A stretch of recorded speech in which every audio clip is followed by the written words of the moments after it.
அர்ச்சுனாவின் உரை ஹன்சாட்டிலிருந்து நீக்கம் என்பதான செய்தியை நேற்றைய தினம் நாடாளுமன்றத்தில் உரையாற்றிய பொழுதோ அர்ச்சுனா எம்பி தெரிவித்த கருத்துக்கள் ஹன்சாடிலிருந்து முழுமையாக நீக்கப்பட்டிருக்கிறது. அதாவது பாராளுமன்ற உறுப்பினர் ராமநாதன் அர்ச்சுனா யாழ் வைத்தியசாலை தொண்டர் அடிப்படையிலான ஊழியர்கள் தொடர்பில் விசேட கூற்றை முன்வைத்து சபைக்கு முரணான வகையிலும் நிலையற்கட்டளைகளுக்கு முரணாகவும் உரையாற்றியதாக அவரது உரை சபாநாயகரால் ஹன்சாட் பதவியிலிருந்து நீக்கப்படுவதற்கான நடவடிக்கை இவ்வாறு எடுக்கப்பட்டிருக்கிறது.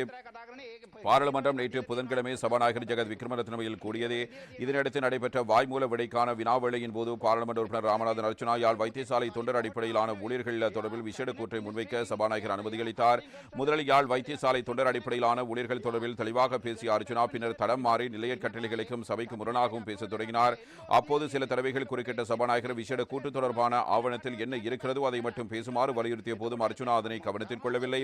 யாழ் போதனா வைத்தியசாலையில் பணிப்பாளர் சத்தியமூர்த்தி மீது கடுமையான குற்றச்சாட்டுகளை முன்வைத்த எம்பி அர்ச்சுனா முன்னாள் அமைச்சர் டாக்டர் தேவானந்தா எதிர்க்கட்சித் சஜித் பிரேமதாஸ் ஆகியோரையும் கடுமையாக விமர்சித்தார். இதன்போது சபாநாயகரால் அர்ச்சுனா எம்பிக்கு மீண்டும் எச்சரிக்கை விடுக்கப்பட்டது. இதனிடையே எதிர்க்கட்சியினரும் அரசு தரப்பினரும் அர்ச்சுனா எம்பியுடன் முரண்பட தொடங்கினார்கள். பாராளுமன்ற உறுப்பினர் அர்ச்சுனா தொடர்ந்து விடயத்துக்கு முரணாகவே கூச்சலிட்டு பேசிக் கொண்டிருந்தார். அதன்போது எழுந்த சபை முதல்வரான அமைச்சர் விமல் ரத்நாயக்க அர்ச்சுனா எம்பி யாழ் வைத்தியசாலை தொடர்பில் விசேட கூற்றை முன்வைக்கிறார். ஆனால் விசேட கூற்றை முன்வைப்பதாயின் அதனுடன் தொடர்பட்ட அமைச்சருக்கு முன்கூட்டியே அறிவிக்க வேண்டும். ஆனால் இந்த கூற்று தொடர்பில் சுகாதார அமைச்சுக்கு அறிவிக்கப்படவில்லை. ஆகையால் இவருக்கு பாராளுமன்ற செயலாளர் எவ்வாறு கூற்றை முன்வைக்க அனுமதித்தார் என கேட்கிறேன்.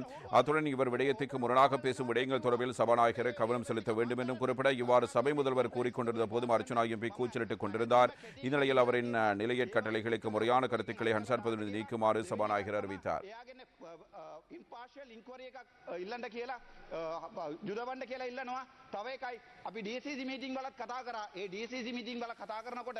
එතන තිබ්බ ප්‍රශ්න ඔක්කොම ටික මම සභානායකතුමා අරු කතානායකතුමනි එතුමාට වෙලා තිබෙන අසාධාරණ විපක්ෂය සංවිධායක මණ්ඩලයෙන් වෙලා නොදීම පිළිබඳ ප්‍රශ්න අපි මෙතන වාර්තා කරලා තිබෙනවා. නමුත් එතුමා 27 යටතේ ඔබතුමාට ලබා දී තිබෙන ලිඛිත ලේඛනයෙන් සහ මුලින්ම පිටපණිමින් දැන් මෙතන වෙනම සංවාදයක් කරන්න. ඉතින් මේක පාර්ලිමේන්තුව විස්තරණයකට විරුද්ධයි. ඒ ඔබතුමාගෙන් බලාපොරොත්තු වෙනවා මේක හරියට එතුමාට උපදෙස් දීලා කරන්න. சுயாதீன செய்தி பார்வையில் சிறியதொரு விளம்பர இடைவேளை.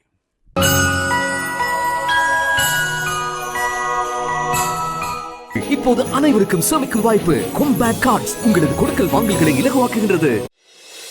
ஒவ்வொரு நோக்கியோவிலும் நல்ல நிலையில் இருக்கும் ரியல் சிக்கனுடன் இயற்கையான மசாலா பொருட்கள் கலந்துள்ளதால் தயாரிக்கும் ஃப்ரைட் ரைஸ் ஒவ்வொன்றும் தனிச்சுவைதான். No chicken cube, real chicken சுவையில் ஃப்ரைட் ரைஸ் வீட்டிலேயே.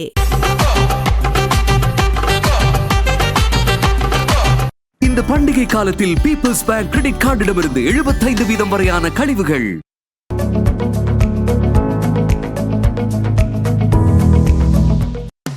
ஃபுட் சிட்டியில் நம்ப முடியாத சேமிப்பு. Food city.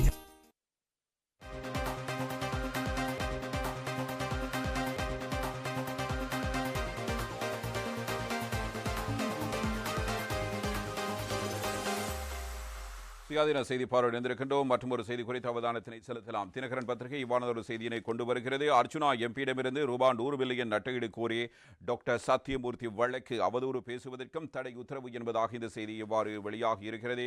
எனவே டாக்டர் அர்ச்சுனாவுக்கு எதிராக இந்த செயற்பாடு முன்னெடுக்கப்பட்டிருக்கிறது. எனவே நீதிமன்றத்தின் ஊடாக தொடரப்பட்டிருக்கிற இந்த வழக்கு குறித்த அவதானத்தினை செலுத்தலாம். பாராளுமன்ற உறுப்பினர் ராமநாதன் அர்ச்சுனாவுக்கு எதிராக யாழ்ப்பாணம் போதனா வைத்தியசாலையின் பணிப்பாளர் வைத்தியர் சத்தியமூர்த்தி நேற்றைய தினம் அவதூறு வழக்கொன்றை யாழ்ப்பாண நீதிவான் நீதிமன்றத்தில் தாக்கல் செய்து 100 மில்லியன் ரூபாய் நட்டஈடு கோரியிருக்கிறார். இந்த வழக்கு தொடர்பான கட்டாணை வழங்குவதற்காக நேற்று யாழ்ப்பாண நீதிவான் நீதிமன்றத்தில் நீதிபதி ஆனந்தராஜா முன்னிலையில் வழக்கு எடுக்கப்பட்டிருந்தது. இதன்போது வழக்காளி சார்பில் சட்டத்தரணி தானா தினேஷின் அனுசரணையுடன் சட்டத்தரணி கலாநிதி குருபரன் ஆஜராகியிருந்தார்.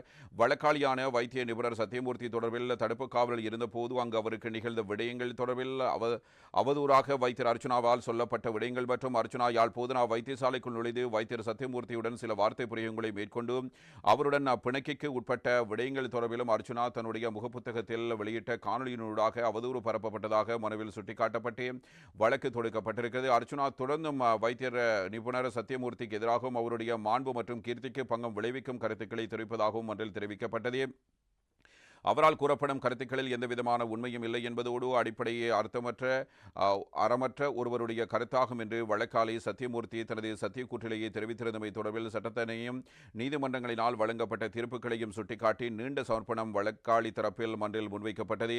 மேலும் வழக்காளியானவர் தனது சத்தியக்கூற்றினாலேயே தனது நோக்கம் எதிராளியான ராமநாதன் அர்ச்சுனா பாராளுமன்ற உறுப்பினர் என்ற வகையிலேயே குடிமகன் என்ற வகையிலேயே அல்லது பொது நிறுவனங்களை பொறுப்பு கூற வைக்க வேண்டும் என்ற நியாயமாக செயற்படும் இடத்தே அவற்றுக்கு குந்தகம் விளைவிக்கும் வகையில் இந்த வழக்கு தாக்கல் செய்யப்படவில்லை என்றும் பொய்யான வகையிலும் அவதூறான வகையிலும் அவரினால் முன்வைக்கப்படும் கருத்துக்கள் தொடர்பில் கட்டளையாக்கப்பட வேண்டும் என கூறப்பட்டிருந்தது.